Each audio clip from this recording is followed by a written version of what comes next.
Well, I start this morning with a video clip that I'd like to show you, and it's about 4 minutes long, a little longer than I typically like to show, but it's important and it serves as an intro to my message this morning. So Adam, if you'd cue it up and run it, please.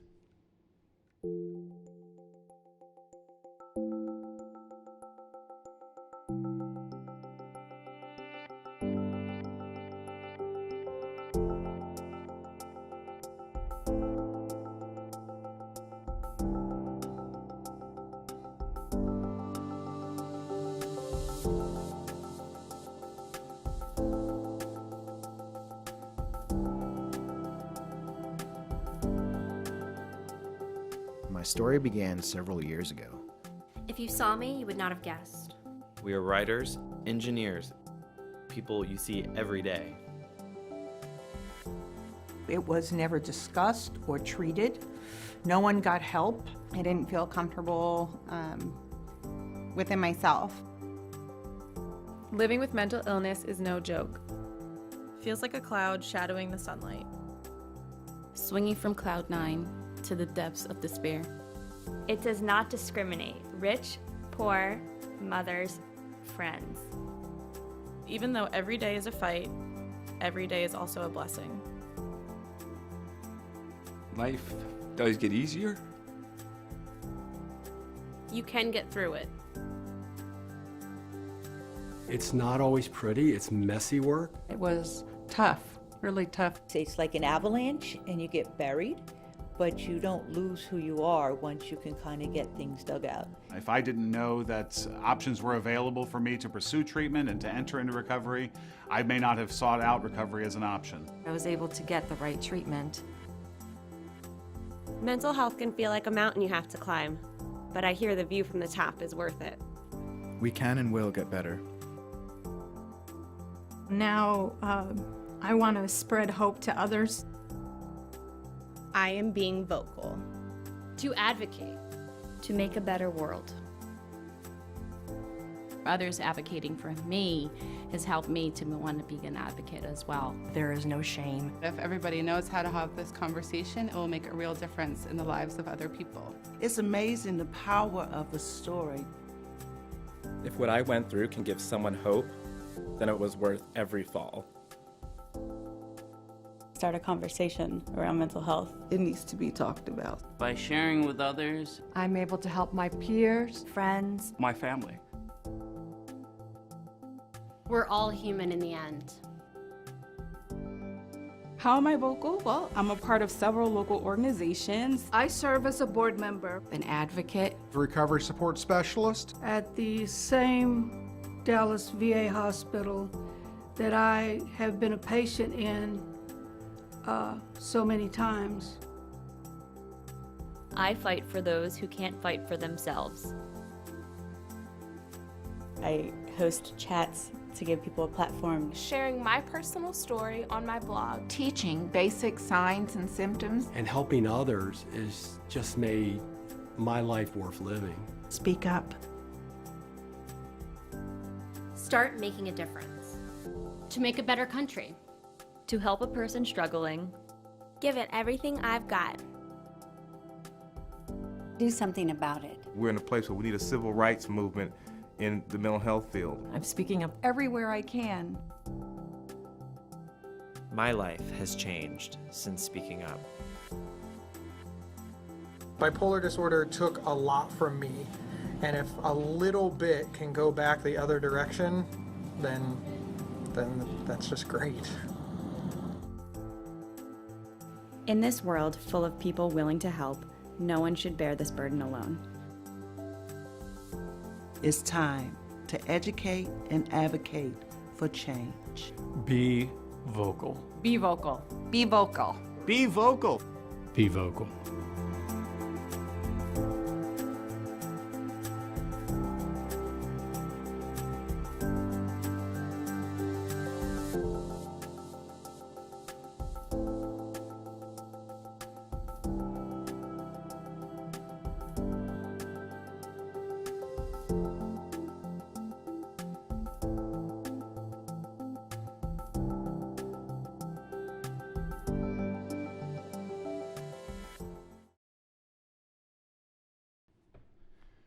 So a pretty powerful video with perhaps a standalone message, and certainly mental health is at the forefront of what the chapel is about in terms of our care for each other and for this community. And I will continue to do everything in my power to crack the stigmas and the shell open and make sure that we are a place that speaks up continually and loves each other through our struggles and pain. The voices we just heard are from people living with a variety of mental health illnesses and issues. And to me, each and every one of the people we heard from are brave and courageous. And each realizes that it is because of what they're dealing with that they have something amazing to offer other people. And while no one chooses mental illness, and although we are far behind where we should be as a nation in responding to mental health issues, the voices we heard point to something we all need to pay attention to, whether or not we ourselves are struggling with mental health issues. And that point is that regardless of whether or not we're dealing with mental health issues, most of us in life are suffering from sources of pain or struggles or issues. Most of us in this life feel at times inadequate or flawed or imperfect in some kind of way. And I believe that all of us, whether or not we're struggling with mental health issues, have challenges to deal with day in and day out. All of us, none of us are immune. No one has life down 100%, thank God. No one is perfect, whatever the heck that means. All of us have weaknesses. But there's very good news to this truth. And that is that whatever we perceive our specific weaknesses in life to be, it is precisely in such places where God is working within us most powerfully. It is precisely in such places that God is using whatever it is that we're dealing with for the good of people around us. As many people have realized over the last few decades, our challenges, our weaknesses, our imperfections, our mental health struggles, our pains, our hurts, whatever they might be, actually can become the source of our greatest life strengths. And such strengths, I believe, are what we have to offer others in life. I love what the author Arthur Brooks writes. He states, as have others, that we can make our weaknesses our strengths, whatever they might be. We can make our weaknesses our strengths. One example of this, it doesn't have to do with mental health, but has to do with challenges, are written about by a fellow named David Kirpin, who notes that our weaknesses generally always have a corresponding strength. And so he writes, for example, if our weakness is being a stubborn person, and we know it, we can reshape our stubbornness to become the strength of dedication. If our weakness is feeling powerless, we can reframe such a weakness into the beautiful, magnificent strength of being a humble human being. If our weakness is being impatient, such impatience can be reshaped into becoming the strength of a person with passion. Being unrealistic can be turned into the strength of positivity. Being shy can be turned into the magnificent strength of becoming reflective and contemplative. Being inconsistent can turn into the strength of flexibility. Arrogance can be shaped into confidence, and so on and so forth. And it's not just the secular and psychological literature that understands what we were talking about. You see, in story after story and story, some of which we heard in that beautiful song this morning, God often takes what a person perceives to be a deficit or a pain or a hole or a challenge and transforms it into a strength through which the person discovers not only healing for themselves, but the source of service for the benefit of other people. The source of service for the benefit of others. Isn't that what that video was all about? I'm taking my pain, I'm speaking up, and I'm reaching out. That's strength. Well, for a moment, let's take a look just a few stories from Scripture which highlight the point that our perceived weaknesses can become the source of our strength, and also the place God works mightily to bring about healing and transformation in our lives. Take Jeremiah from our reading today. Clearly, Jeremiah doesn't have the most robust self-esteem. He questions his ability to express himself. He views his youth as a deficit. His self-confidence appears low. He does not feel like he has a lot to offer. And yet, God responds to Jeremiah's self-perceived deficits, weaknesses, and inner sense of insufficiency by turning such things within Jeremiah into the source of Jeremiah's strength, from which he went on to become one of the world's greatest prophets of all time.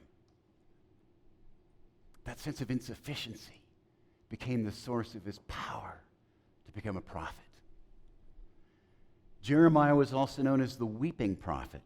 He felt things deeply. He was sensitive to the wrongs and injustices around him. His heart was often broken. He felt hurt and pain by seeing how terribly people treated each other.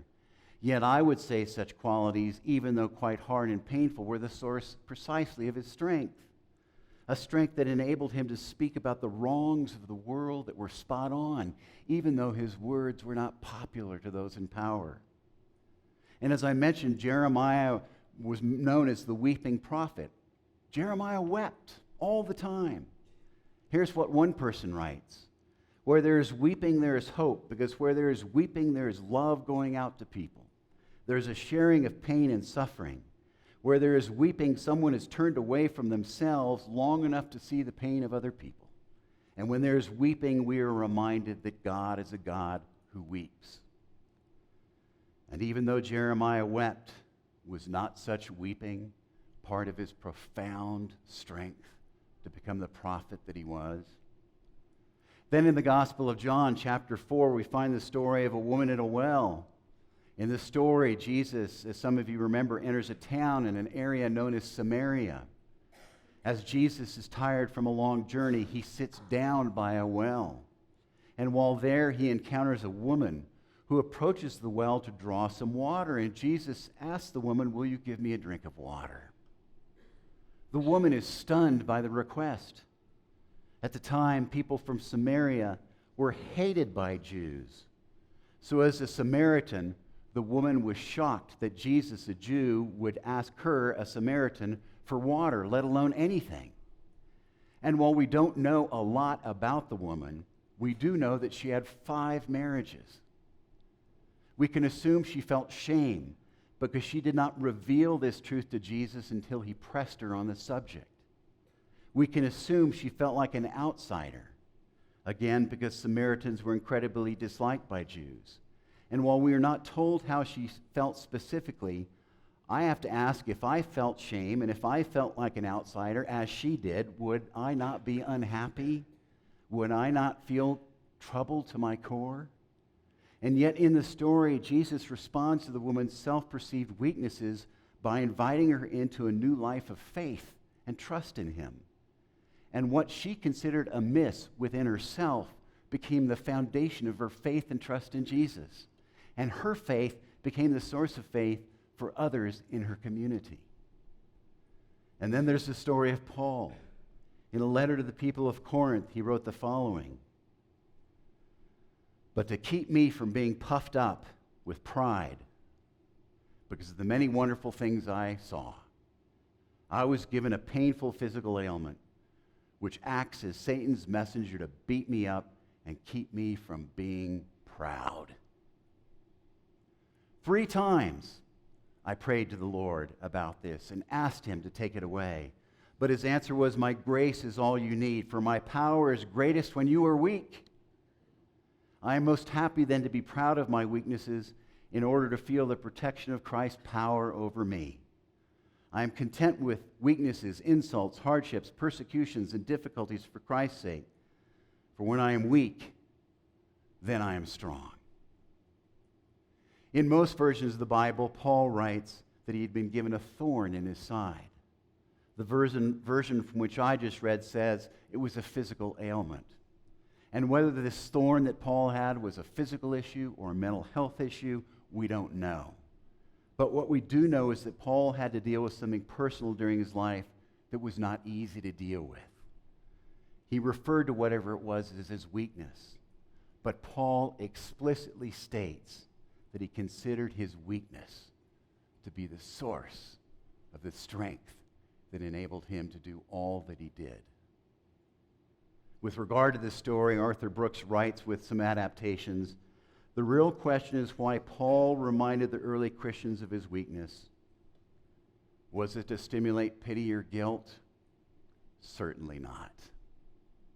His clear purpose was to show that he, the great Paul, visionary and apostle of Christ, was flawed.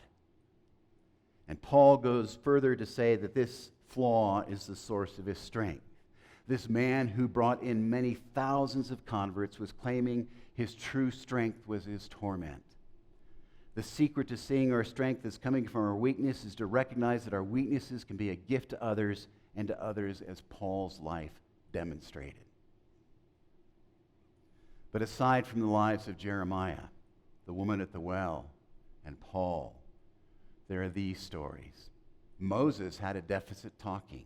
He stumbled in his speech. Gideon believed he was not strong or powerful. A woman felt she had absolutely nothing to offer in life. Another woman was possessed by demons, and another made her living in a way that was not respected by anybody. One man was filled with doubts. Another struggled with courage. One person felt unworthy. Another was sometimes overcome by extreme anxiety. Yet story after story after story in Scripture demonstrates that our perceived weaknesses, challenges, heartaches, pains, struggles, whether physical or mental, can end up being the source of our strength. That such places are where God's healing is to be found. That such places can serve as the foundation from which we help others. Our weaknesses are precisely the places in our lives in which we find God. And frankly, our weaknesses and struggles, when we open up about them and speak about them, help us to become closer to other people. I love, again, turning to Arthur Brooks, what he writes. He writes, our elite credentials don't make us relatable. They are a barrier to deep human connection. We need our weaknesses. We need our weaknesses for that. And I would say it's our weaknesses that move us toward greater intimacy with God and can propel us toward the purposes for which we were given life to begin with. So I want to wrap with this. It's a bit of a risk, but not really. I have faith in you all. I'd like to share something personal you may or may not know about me. And I share this not because I seek pity. I don't seek pity, concern, or sympathy. And I share this knowing that sermons and my vocation are not about me at all. But I also share this because I believe we are called to be vulnerable with one another. So if I ask you to be vulnerable with one another, I've got to be vulnerable with you. And that is, as the voices in this video said at the beginning of the sermon, we all need to speak up about our own personal challenges, whatever they might be. And for as long as I've been at the chapel, I have prayed and wanted desperately for the chapel to be one place where each of us can just be who we truly are, whoever we are, knowing that we are loved and adored by God no matter what. I want this place to be that place. For as long as I can remember, I've had a companion in life. That companion, a lifelong, chronic, low-grade tendency to feel a little depressed. Now, I still feel great joy, gratitude, enthusiasm, robust love, affection, and a deep appreciation for every day. But sadness is always kind of there in the background. While not easy, and it has been a journey with lots of help, I have over time come to see this sadness is a source of my strength. You see, I feel that sadness enables me to feel a deep compassion for people. That sadness enables me to feel the pain of others, to empathize. I get it. That sadness enables me to be in a place where people don't need to pretend to be something around me or to put up a front, because I see through that anyway. I have a sensitivity for what others are going through. And all of this helps me to show up for others. And honestly, I don't believe I would have such strengths were it not for my lifelong companion of a little bit of sadness there in the background. Such sadness has enabled me to see the power of God working in your life and in mine. Such sadness has helped me to trust God more, not less. Such sadness helps me to know that we are all part of the human family and that nobody has it down, especially those who say that they do. Such sadness helps me to know that Jesus was right when he said that what matters in the end, the only thing that matters, is love. Loving God, loving others, and learning to love ourselves as God does. Such sadness is the source of my absolute indignation for our foolish brothers and sisters in Christ who exclude women from certain roles in churches or condemn those because of who they love. It's absurd and it's intolerable and not acceptable and not in alignment with Jesus and the gospel. Such sadness is the source of my indignation at cold-hearted national leaders that willingly treat people and talk about people like they're garbage. You see, we are all beloved creatures of God, and we all have something we're dealing with. So speak up. Let it become the source of your strength. Let it become the source of your compassion toward other people. Let it become the core of who you are as you follow Jesus. When we get in touch with our struggles, weaknesses, faults, or even mental health challenges, our sources of pain, it is then, with the help of others, and always with God's help, that we become very clear on the source of what our strengths are. So I ask you today to do some honest self-reflection. What are you struggling with? What are sources of your weaknesses? What brings you pain? It's okay. It's okay. What are some of your long-standing hurts and challenges? Could it be that God is inviting you and me to learn such things as the places from where our God-given strengths come from? And might our loving Jesus this day be asking you and asking me, with his help, to reframe how we see our struggles as ultimately gifts that lead to our healing and the opportunity to take part in the healing journey in the lives of others. Our struggles are the source of our strengths, if we'll be honest with ourselves, others, and with God. And it's okay to speak up and be vulnerable with each other and with Jesus in this place.